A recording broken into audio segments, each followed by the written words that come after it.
Senhor, derrama o Teu Espírito Santo sobre a Filó nessa noite, que ele possa transbordar sobre nós. Nós que já pedimos em oração, que o nosso coração seja transformado, que o Senhor nos mostre aquilo que precisa ser mudado, onde nós precisamos nos endireitar, Senhor. Que a gente possa verdadeiramente buscar viver conforme a Tua palavra, conforme aquilo que o Senhor nos pede, morrendo para as nossas vontades, na maioria das vezes, ou quase todas, morrendo para as nossas vontades, para que a Sua vontade prevaleça. Por isso, usa essa Tua filha, que ela fale para nós aquilo que precisa chegar aos nossos corações. Nossos corações estão abertos para receber. Mãezinha, cobre essa Tua filha com o Teu manto. Vinde, Espírito Santo, vinde por meio da poderosa intercessão do Imaculado Coração de Maria, vossa amadíssima esposa. Vinde, Espírito Santo, vinde por meio da poderosa intercessão do Imaculado Coração de Maria, vossa amadíssima esposa.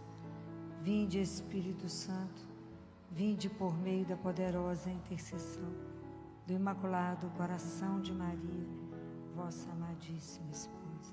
Ave Maria, cheia de graça, o Senhor é convosco. Bendita sois vós entre as mulheres, bendito é o fruto do vosso ventre, Jesus. Santa Maria, Mãe de Deus, rogai por nós, os pecadores, agora e na hora da nossa morte. Amém. Muito obrigada. Vamos assentar.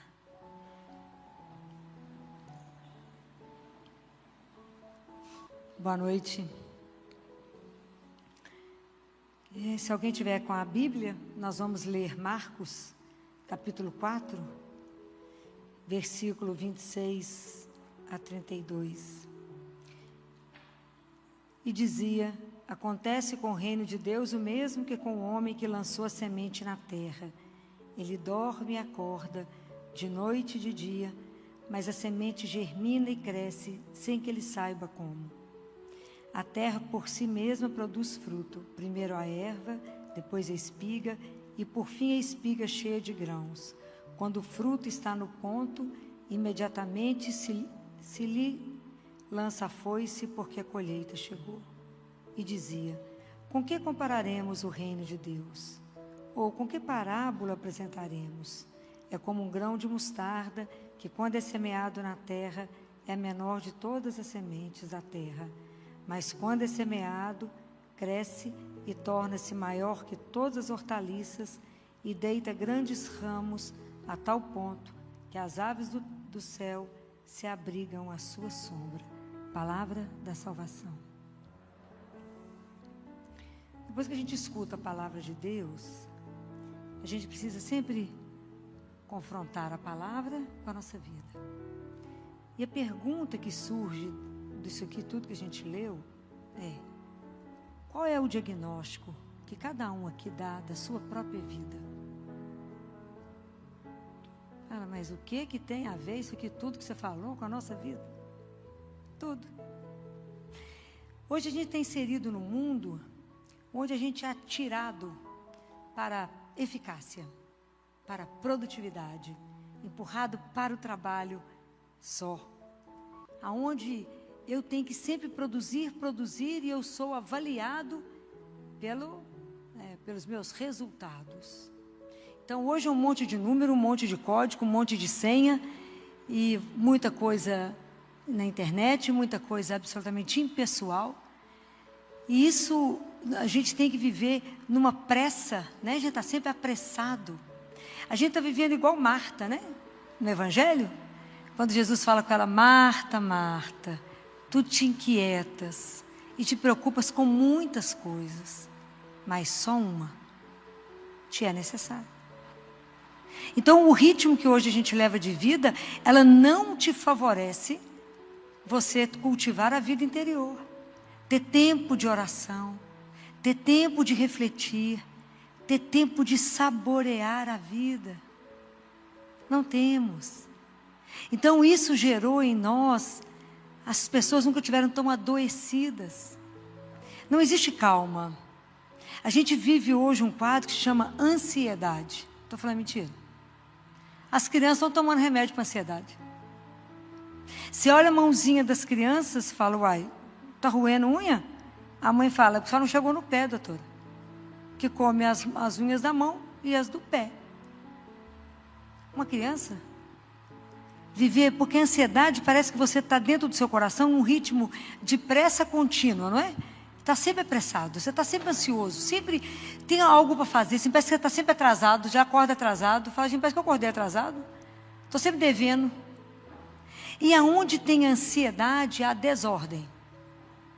E aonde tem ansiedade, há superficialidade. Porque eu preciso passar de uma tarefa para outra, eu tenho que ser rápido, eu tenho que produzir.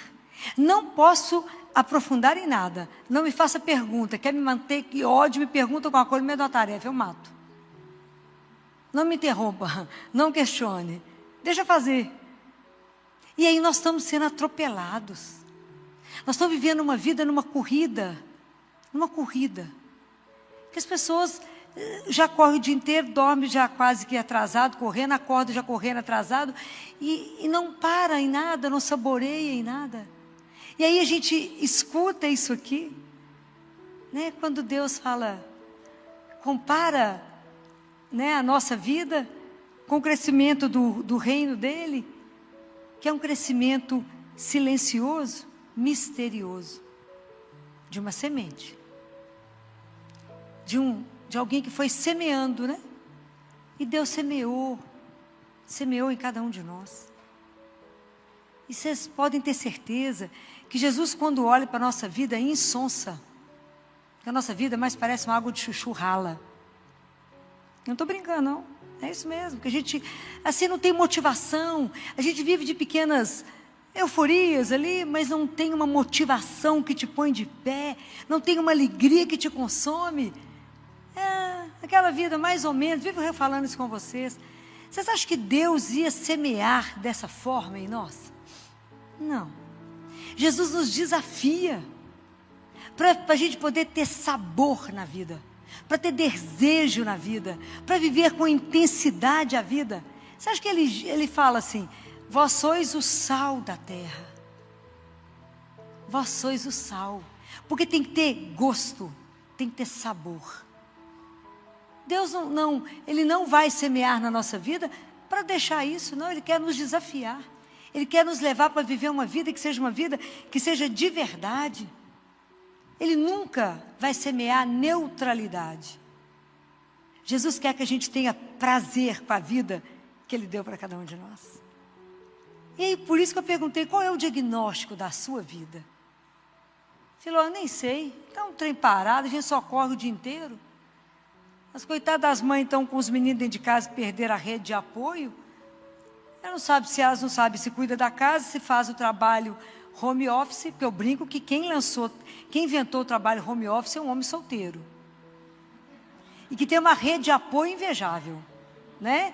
A lavanderia chega na casa dele, não faz nem barulho, tira a roupa suja, coloca a nova já de pendurado no guarda-roupa, já serve ele, escolhe o cardápio, já limpa tudo e faz tudo. Uma mãe de família com 3 meninos dentro de casa, para lavar, passar, cozinhar, deve fazer home office. Só misericórdia. Não tem condição, é. Depois fala, você está tensa, querida, nervosa, está matando o primeiro que encontra. Tem condição. É essa, eu fico pensando, é essa a vida que Deus de verdade quer. Na verdade, quando Jesus coloca isso aqui, é para poder nos mostrar que a nossa vida, o ser humano não é avaliado, não é só pelo trabalho. Não somos só trabalho. É o que ele fala com Marta. Marta, a vida não é só produzir. A vida também é contemplar. A vida também é meditar. A vida é como é que eu acolho o que Deus me dá. Como é que é a vida que você tem acolhido? Como é que você está colhendo a vida que Deus está trazendo para você? Muitas vezes nós estamos passando ao largo dessa vida. E não estamos acolhendo a vida, que é esse mistério de Deus conosco. Esse mistério que Ele espera um novo crescimento humano. Porque o que é o reino? Como é que esse reino de Deus vai crescer? À medida que cada um de vocês tomar consciência que somos filhos do Altíssimo. Se somos filhos do Altíssimo, somos desafiados a viver com a dignidade de ser filho de Deus. E o nosso modelo existe. Qual é o modelo? Jesus. Em Jesus concentra tudo como é que se viveu os mandamentos. Em Jesus se concentra tudo como que se viveu as bem-aventuranças. Ele concentra tudo. Então nós olhamos para ele para imitar. E ele vivia a vida naquela alegria, viveu com a vida comprometida. Como é que nós queremos essa vida? Qual é o diagnóstico da sua vida? O que nós estamos chamando de vida? Não tenho tempo nem para pensar, eu não tenho vida interior nenhuma, eu não tenho vida de oração nenhuma, eu não medito nada, eu vou engolindo o que vai vindo, eu vou me entulhando, né? Eu vou me sobrecarregando, eu só corro e não penso, né?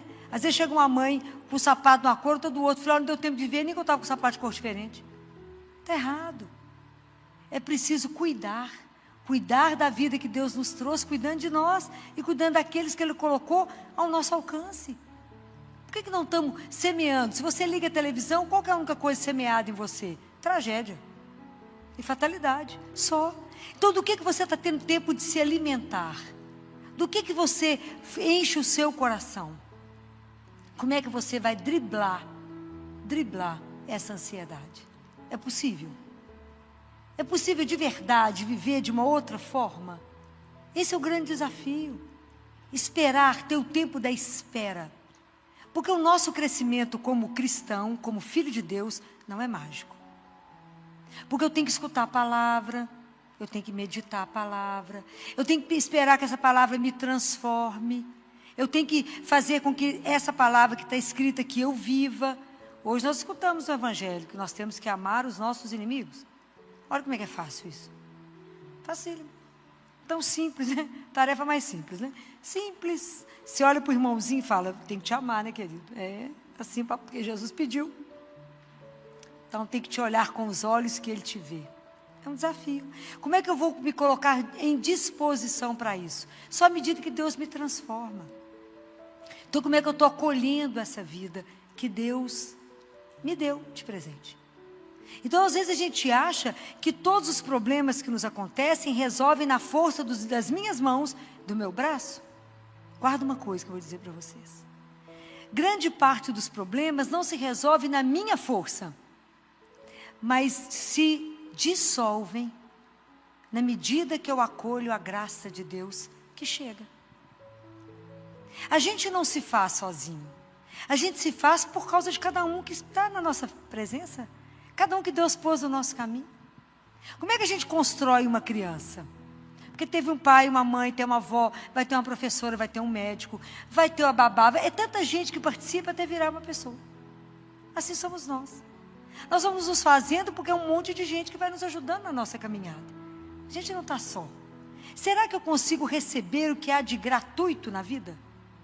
O que Deus dá de graça? Será que eu já aprendi que pelos meus sentidos Deus entra? E eu posso ver Deus, eu posso ouvi-lo, eu posso senti-lo, eu posso saborear Deus. O que está escrito no Salmo? Provai e vede como o Senhor é bom. Saboreie o Senhor. Provai e vede, saboreia. Sente o gosto de um Deus que se permite ser saboreado. Nós não estamos tendo tempo nem de saborear a comida, porque comemos com o celular na mão. Essa é a minha guerra, né? A gente precisa primeiro se colocar à mesa e precisamos olhar uns para os outros. A mesa é sagrada, a comida é sagrada. Poder receber a comida é sagrado, porque quando a gente não sente paladar, com a pandemia muita gente entendeu o que é isso. Comer e não sentir gosto, não sentir cheiro de nada. Então saborear a comida. A gente não alimenta de sono, olha que espetáculo, saboreia a comida. E aí a gente não alimenta só da comida, mas da presença uns dos outros. Por isso a gente não liga a televisão. E não liga celular, nem iPad, nem iPhone, nem nada. A gente liga uns nos outros. Mas isso hoje está acabando. Né? Então, hoje o mundo está vivendo a perda de tantas coisas, inclusive vivendo a imanência. Né? O ser humano hoje está perdendo o horizonte de Deus. Deus está indo. E as pessoas perderam Ele também. Porque o povo só corre, corre, corre para a gente é avaliado na nossa eficácia, naquilo que eu produzo. Mas não é esse o valor que Deus dá a cada um de nós. Não é essa a vida que Ele nos olha e que Ele quer para cada um de nós. Não é essa. Mas é preciso descobrir. Então eu vou contar para vocês uma história linda. Que era uma vez o país do poço, dos poços. Então, se eu penso assim, se é um país assim, ele deve ser um lugar bonito, cheio de poço. O que ele tem? Ele é verdejante, ele é um ponto de parada, porque as aves podem vir saciar-se e realizar as suas danças a céu aberto. O país dos poços deve ser uma terra bem povoada, atraente, cheia de vida. Desenganemo-nos, porém. Esse país tornara-se um devastador deserto. Com o passar do tempo, os poços tinham começado a calar a fonte que havia dentro deles. E quase sem se darem por isso, deixaram de ser poços e se transformaram em armazéns de entulho. As coisas todas que tinham deixado amontoar acabaram por calar a identidade e a beleza dos poços. E como relegaram a água lá para o fundo, em redor começou a crescer o deserto. E com o deserto veio a solidão. O peso de uma vida em que as coisas acabam por se virar contra ela mesma. Mas um dia, um poço disse não. Esse poço tinha ouvido no mais fundo de si, como que o borbulhar de uma música esquecida que estava nele, mas há tanto tempo silenciada. E começou então a despejar o excesso para perseguir o rastro daquilo que o enchia de curiosidade. E ao prosseguir nessa procura, sentia-se apaixonado. Em muitos anos, aproximava-se finalmente de um tesouro que não se comprava nem se vendia. Era uma realidade que estava nele, era água. E como ele se tinha esvaziado, a água pôde recomeçar a subir e a espalhar-se. E à volta daquele poço, a vida ressurgiu. Então os outros poços começaram a ser tocados pelo exemplo daquele. E como toda a água provinha de uma vigorosa nascente, foi possível reconverter aquele imenso deserto. Quem é esse país dessa água viva? Somos nós, que estamos transformando a nossa vida num deserto. Nós estamos nos entulhando e esquecendo aquela música que está lá no fundo de nós. Cada um de nós aqui só existe e é criado, já falei mais de 1000 vezes, vou tornar a repetir, porque Deus assim sonhou. Cada um de nós é um sonho de amor dele, mas nós esquecemos que temos um Pai, e vamos nos entulhando das coisas do mundo, e vamos esquecendo e apagando aquilo que em nós grita, até um dia que você fala, não, porque se eu vou entulhando de nada, perto de mim não tem vida. E esse é o grande desafio, é despertar em cada um de vocês essa semente de vida que Deus colocou, que tem uma vitalidade, que é essa semente que Ele espera que vá crescer, desabrochar e gerar vida. Vida em você primeiro, uma vida de verdade, que você queira viver essa vida, porque ela é uma graça, é uma bênção, é uma vida você vivida na alegria por ter sido chamada à existência. O que nós estamos fazendo com a nossa vida? Nós estamos reduzindo ela. Ela é para ser grande. Nós estamos reduzindo a nossa vida num nada, numa correria desenfreada para nada. E aí, se eu descubro isso em mim, igual o poço descobriu, isso gera vida ao redor. E é essa a nossa grande missão. Por que ele descobriu? Porque ele precisou desentulhar, para que o Espírito Santo possa vir até mim, até a cada um de vocês. Eu preciso me esvaziar de mim. Eu preciso tirar esse ego mandão e me abrir a Deus e dizer a Ele que faça na minha vida aquilo que o Senhor sonhou quando o Senhor me criou. Quando a gente tem um filho, a gente faz tanto sonho, né? A gente projeta tanta coisa. Ah, queria tanto que esse menino fizesse isso. Ah, queria tanto. Deus, quando nos criou, sonhou. Não o sonho dele, mas o sonho que tinha para cada um de nós. E fala, essa menina, esse menino vai ser brilhante nisso. Eu vou dar para esse menino esse dom disso. Nós entulhamos as coisas tudo de Deus. A gente não escuta. Não há tempo mais para ouvir. Há uma pressa louca. Eu brinco que se eu parar o mundo e falar com pessoas, onde é que você está indo? Não sei. Está todo mundo correndo, eu corro também. Mas para onde? Então é preciso desentulhar. É preciso permitir que a graça, que o Espírito Santo nos visite. É preciso que a graça de Deus possa, nos trabalhar, visitar de novo a lentidão. Porque guarda uma coisa, a pressa ela é diretamente proporcional ao esquecimento. E a lentidão é diretamente proporcional à memória. A gente come correndo tanto, se você perguntar assim, o que você almoçou hoje? Você vai falar assim, peraí, deixa eu pensar. Eu almocei? Foi hoje ou ontem que eu almocei? O que eu comi? O povo não lembra. É a lentidão, a pressa, come em pé. Não fomos chamados para isso não. Nem é isso que Deus quer dos filhos dele, não. Ele quer que isso em nós cresça, gente? É a vitalidade, Porque a semente, ela é silenciosa. Tem uma vida ali oculta, silenciosa. Mas Deus quer de cada um de nós fecundidade. É sermos fecundos. E aí quando a gente descobrir isso e permitir isso, que conta essa história, que está aqui. Essa história tão linda, Então, nós não podemos esgotar a nossa vida como se a gente vivesse tudo hoje, não. Nós somos chamados para muito mais do que isso. Porque quando eu descobrir isso, eu vou ser convidado também para semear a vida. Nós somos convidados a semear a vida ao lado daqueles que estão perto de nós. Porque às vezes a gente acha que Deus quer de nós uma coisa muito grande. Não. Às vezes é uma coisa pequenininha que Deus quer de cada um de nós. Às vezes é um sorriso para alguém que está triste, você nem sabe. Às vezes é encontrar alguém que está chorando e fala com ela, por que você está chorando? Ontem, quando eu saí do CTI para ir atrás da cirurgia pediátrica, que eu precisava deles naquela hora, encontrei uma mãe desesperada. Ela estava desesperada. Tanto que a Santa Casa, se vocês olharem, tem uma tela fina em todas as janelas. Por causa das pessoas que já pularam. Então, tudo é gradeado. Porque é um momento de um desespero, você pode você pode fazer alguma coisa impensado. E ela me disse, eu falei, acalma, respira, deixa o Espírito entrar, assim, deixa a vida entrar, respira, vamos sentar. Me apresentei e falei, eu sou Filó, pediatra aí de CTI, por que você está chorando tão desesperadamente?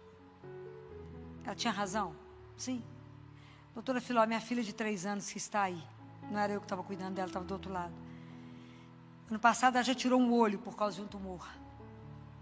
E há uma semana que ela chorava de dor, de cabeça e vomitando. E agora saiu o resultado da ressonância aqui na Santa Casa, no CTI, que apareceram mais 3 tumores na cabeça. E eu estou desesperada. Aí eu esperei um pouco, rezei, deixei ela chorar para que eu começasse a falar. Porque é duro. Eu disse a ela, a vida nos traz coisas que a gente não gostaria de receber. Mas a gente é convidado a aceitar e assumir a vida como ela nos traz, como ela chega até nós. E como é que ela chega nesse momento? E nós não estamos aqui para explicar a dor e o sofrimento, mas estamos aqui para acolher, como vem. Então, como é que ele está vindo agora? Então, nesse momento, ela falou comigo que me enlouquece, que eu estou, não posso fazer nada. Eu falei, pode. A gente permanece ao lado. A gente acolhe, ameniza a dor, dá um colo, a gente cuida, dá um banho. E vamos cuidar dela até o momento que assim for permitido. Porque a senhora crê em Deus? Sim. Então ela é chamada à vida. Mas que vai encerrar, talvez agora com 3 anos. E aí eu te digo, eu falei com ela, é preciso ter coragem para assumir isso e dizer, a vida não vai ser interrompida agora. Ela vai dar sequência, não vai estar aqui, mas ela nunca vai encerrar. Eu falo, é preciso coragem para a gente dar conta de continuar caminhando de pé, eu com ela, que agora ela ficou comigo, Então é coragem para a gente cuidar enquanto nos é permitido fazer isso. Mas com a certeza, eu falei com ela, sabe qual que é o grande desafio da vida? Amar e não possuir. Nada é nosso. Eu amo, mas não é meu. Eu cuido por um tempo. Vamos pedir a quem pode nos dar a força necessária para viver esse momento. Fale, você não pode chorar lá diante dela. Ela precisa do seu sorriso, precisa da sua força. Você chora aqui comigo. Lá, a gente chega animado. Lá a gente chega com coragem e fala, vamos passar por isso. Não vamos deixar ter dor, não vamos deixar ter frio. Vamos cuidar. Vamos fazer o que nos cabe fazer. Mas vamos aceitar as coisas como chegam e vamos ter gratidão. Porque gerou, porque é mãe, mesmo que interrompa agora. Fala, Filó, isso é difícil demais. É difícil. Mas fazer o inverso fica o caminho mais difícil.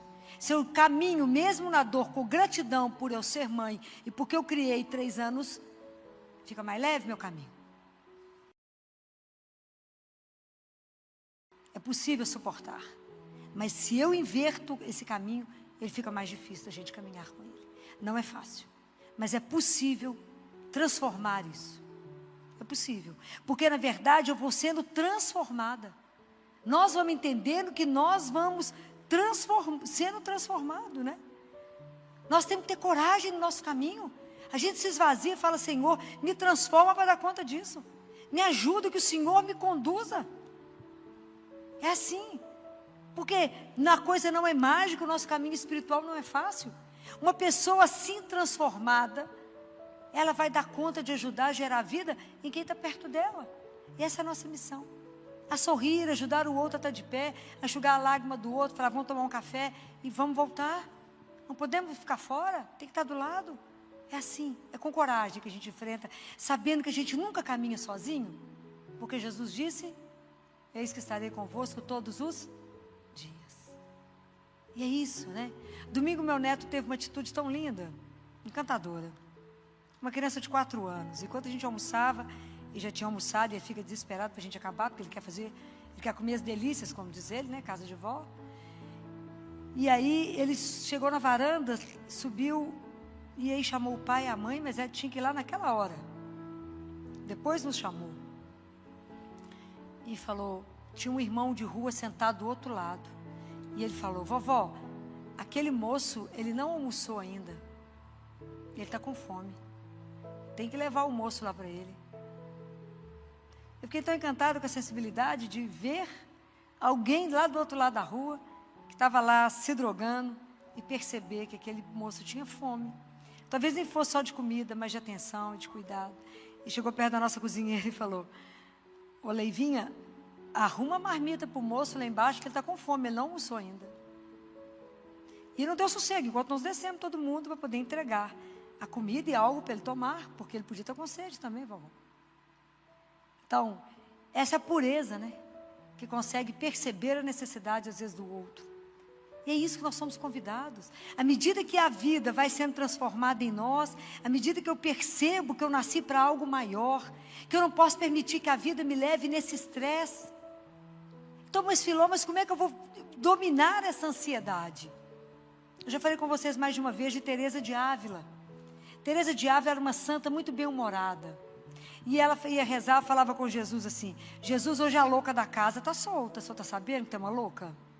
Ela está solta. Então o senhor aproveita, amarra a louca, porque ela não está boa hoje não. Quem é a louca da casa? Quem é a casa? A casa somos nós. Quem é a louca? A imaginação. Então a imaginação te leva a lugares terríveis. Alguém está conversando, você passa, a pessoa te olha e você fala, lá, falou mal de mim. Será que é a minha roupa que está rasgada? Será que não gostou do meu cabelo? E aí você já começa a imaginar, fica inimiga da pessoa, a pessoa nem sabe por causa de quê. Ah, aquele dia você me olhou torto. Mãe é assim, me liga e fala, Filó, o menino não comeu, Filó, não almoçou. E fala, por que você está chorando? Por quê? Na cabeça dela, a criança não almoçou, então ela já adoeceu, ela já internou o menino já morreu, ela está chorando no velório. Eu falo, o menino já morreu, minha filha? Não, só não almoçou, criatura. A louca da casa chama-se imaginação. O dia que a gente aprender a domá-la, o dia que a gente aprender a reconhecer, falar, Senhor, eu estou aqui sofrendo por algo que não aconteceu. Volta. Então, qual é o grande segredo de viver a vida que Deus nos convidou a viver? Viver a partir de um centro. Qual é esse centro? É Deus. Então, eu tenho que me agarrar nele. A hora que você perceber que você está viajando demais, você fala com ele, amarra a louca e me faça voltar para o Senhor. E me ajuda a colocar o centro em Deus. e falar: Jesus, não me deixe ser consumido por essa loucura, por essa ansiedade, por isso que o mundo está me empurrando, mas entender que a minha vida vale aquilo que ela vale aos seus olhos. Não adianta as pessoas acharem que a minha vida é maravilhosa e me aplaudir, falar: não, Filó é um espetáculo. Se Deus balançar a cabeça e falar: não é nada disso, estou valendo o quê? Nada. Compreende? Então não é o que o mundo pensa a seu respeito, mas o que ele pensa a seu respeito. Esse é o nosso desafio. Fala: Senhor, me ajuda a viver a partir do Senhor, a saber que o Senhor é o dono do tempo, e aprender a viver de uma coisa espetacular. Todo o nosso trabalho, tudo que a gente fizer, ele tem que ser passado pela espiritualidade. O que significa isso? Tudo que vocês fizerem tem que ser banhado, tem que ser perpassado pelo amor. Aí o seu cansaço é quando Deus te restaura, porque fazer tudo por causa dEle, com Ele e nele. Viver sempre, a gente reza, fala com Ele: Jesus, eu quero viver convosco, de vós, por vós, para vós e em vós. Me ajuda que eu comece tudo e termine somente por causa do seu nome. Não deixa quando as coisas tentarem me perturbar. Para tudo e pensa: Deus sabe de todas as coisas. É assim, Ele que conduz. Você tem um lugar fácil para a gente ficar louca. Fala assim: há 15 dias atrás, mais ou menos 15 dias atrás, no domingo eu cheguei para trabalhar, recebi a notícia: Filó, vai ter um transplante de fígado e um de rim. Só isso. Isso significa que tem que ter vaga. Você olhava assim, mas aí o pessoal estava aflito, todo mundo agitado. Filó, mas tem que ter vaga. Eu falei: já chegou o órgão? Não. Então calma, por quê? Agora nós vamos passar o plantão. E que mais? Que Jesus já sabe quem que nós vamos dar alta. Então eu vou examinar os 20 meninos. E aí nós vamos decidir quem vai sair. Eu não. Ele vai contar quem vai sair. E vai ter o transplante de fígado e vai ter o transplante de rim. Daqui a pouco, Jesus conta. Uma coisa de cada vez. Porque se eu fizer uma coisa de cada vez, no fim do dia eu fiz tudo que eu queria.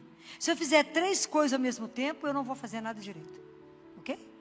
Mas isso é uma coisa que a gente vai aprender na medida que a gente convive com quem?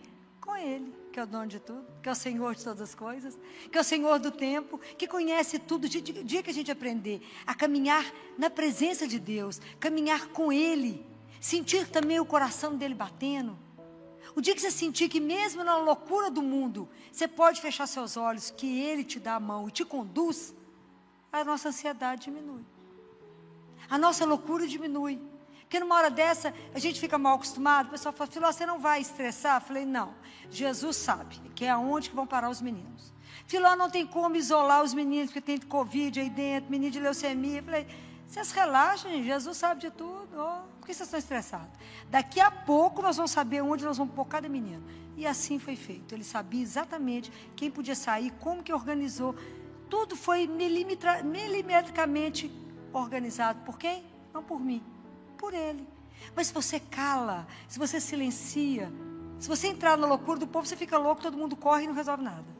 Fala: para, espera nele, deixa a coisa caminhar, porque Deus fala no silêncio, mas se a gente não cala, Ele não fala.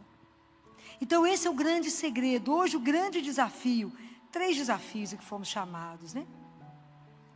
Primeiro, é qual o diagnóstico da minha vida? Né? Se a gente precisa responder isso para nós. Segundo, claro que a gente descobriu que a gente pode desentulhar, né? Mas esperar, que entender que existe uma fonte de água viva que está aí dentro de cada um de nós, que Jesus disse: todo aquele que tem sede, vem até mim, né? Que eu sou a fonte de água viva, que Ele vai nos saciar de tantos desejos, que Ele nos sacia. Ele é o único que cala a nossa alma, Ele é o único que sacia tudo em nós, e saber que está dentro de nós, né? Como diz Santo Agostinho: Deus vai me visitar hoje, eu espero estar em casa, né? Que a gente está sempre fora de nós, a gente não está em nós.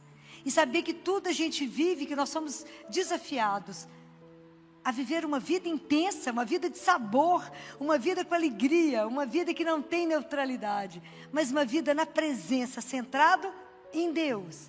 Porque se eu centro nele, eu semeio vida, eu germino vida. Esse é o mistério do reino de Deus.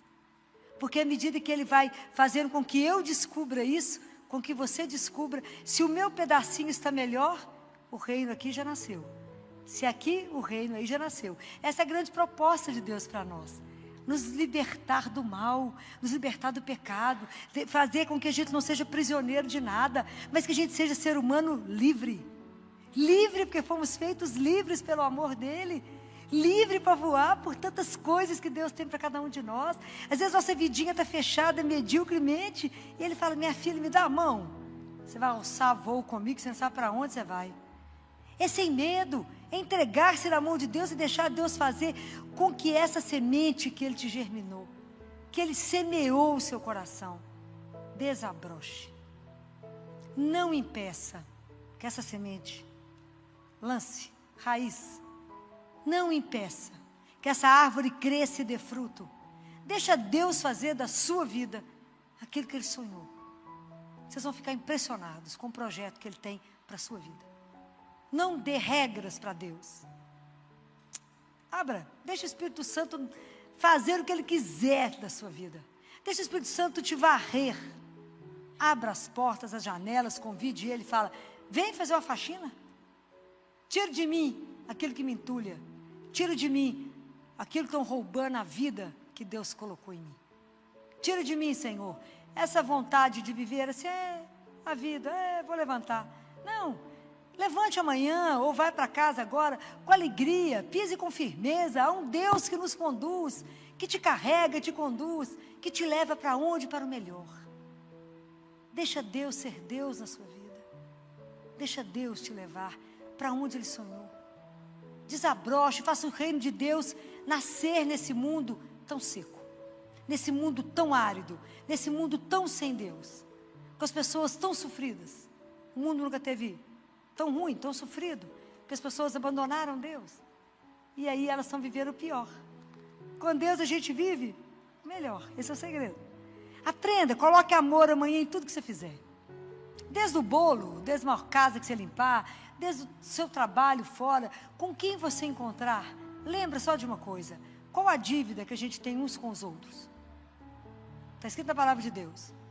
Qual é a dívida? Qual é a dívida que eu tenho com vocês e vocês comigo?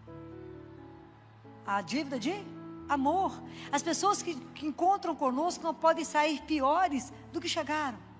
Esse é o segredo do reino. Você tem que multiplicar. A pessoa tem que sair de ter encontrado comigo melhor. Por quê? Porque sentiu o amor. Então, se você não tiver nada de bom para dizer, não diga. Mas não censure, não é? Não critique. Fale algo de bom. Não finja, claro. Mentir não. Mentir não condiz com os filhos de Deus. Mas aprenda a olhar diferente. Essa é a dívida que temos com os outros. É a dívida de amor. Temos que amar mais, né? Conforme o Evangelho hoje nos pede. Mas esse é o segredo do reino. Essa semente está aí. E quando ela cresce, vai virar igual o grão de mostarda. Vai dar abrigo para quantas pessoas? Vai acolher quantas pessoas? É assim. É assim que vamos caminhando. À medida que Deus permite que a gente desperte. Vamos hoje agora. Vamos fechar os nossos olhos. Vamos pedir a Ele: Jesus, me cura de ser grande, Jesus. Me cura. Me faça ser pequeno, me dá a mão. Me dá a mão e me leva para onde o Senhor desejar. Me leva. Que Nossa Senhora, que foi o modelo de quem se entregou ao Espírito Santo, que deixou o Espírito Santo conduzir a vida dela, né? Que ela foi a lugares que ela nunca sonhou. Que ela seja a nossa grande mestra. E que ela nos dê coragem de hoje nos abrirmos à ação do Espírito em nós, para que essa semente que está aí possa germinar.